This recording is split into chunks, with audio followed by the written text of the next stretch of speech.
Namaskar to my viewers and listeners. I am Dr. Priyanka, working as Assistant Professor in Department of Home Science at KMC UAF State Government University, Lucknow.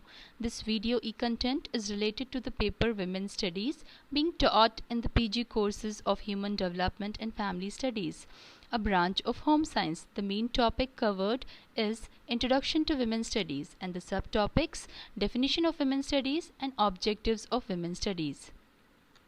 Women's studies is an interdisciplinary study of women and society. So in women's studies, we study about women lives and their experiences and society in relation to women. That is, what is the status of women in society? What are the root causes of gender disparity and gender inequality in society? Women's studies are both a perspective and a discipline.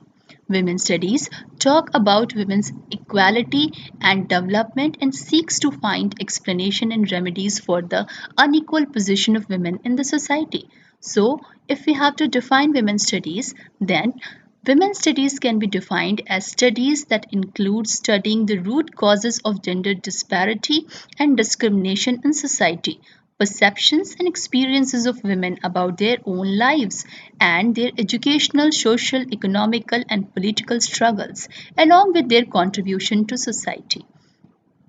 Objectives of women's studies. So the first objective is promoting better understanding of society and socialization in relation to gender roles and gender discrimination. So the first step is to understand the socialization process and society, because this socialization process becomes one of the major reason why we face gender discrimination, because in the patriarchal society this socialization process leads to gender stereotypical roles. By gender stereotypical roles, we mean that certain characteristics are considered good for a male and other characteristics are considered good for female. For example, a male should be aggressive or should be strong or should be the earner of the family. In the same way, for females, the female is expected to be polite, beautiful, or maybe knowing all household work. So these gender stereotypical roles lead to gender discrimination among the members of the society. So we have to first understand the root causes, and one of the cause is socialization in the patriarchal society. So we have to address that. The second objective is to make forward fighting for ensuring human rights to everyone irrespective of gender boundaries.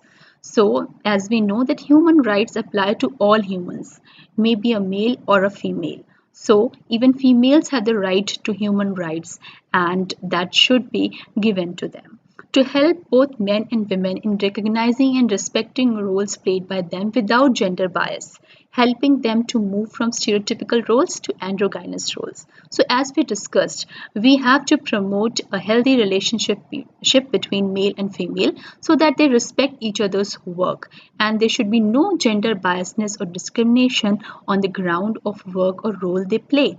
Equal respect and importance should be given to the sort of work or roles that they carry on, and we should move from gender stereotypical roles to androgynous roles, to investigate the cause of disparity and analyze structural factors in addition to attitudinal and cultural factors.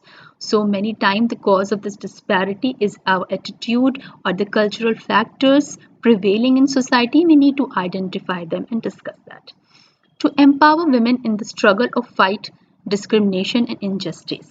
And along with that, we have to empower women so that they can carry on this fight and move towards gender equality, to make society aware about the potential of women in contributing in development of society or nation, to render invisible women visible, and in particular the women, the most unprivileged strata. So this is given by the UGC Commission, that those who are underprivileged, we have to focus more on them and try our best that that invisible section of women becomes visible. Thank you. These are the references and suggested readings. Desai N. and Krishna M. 1988 Women and Society in India by Janta Publications. Krishna Raj M. 1986 Women's Studies in India by Popular Prakashan. Patil A.K. 1995 Women and Development. Then we have Understanding Women's Studies, SNTT Women's University, Mumbai. And the paper link given below. All this will give you an idea about how women's study concept was introduced in India and the journey of women's studies in India.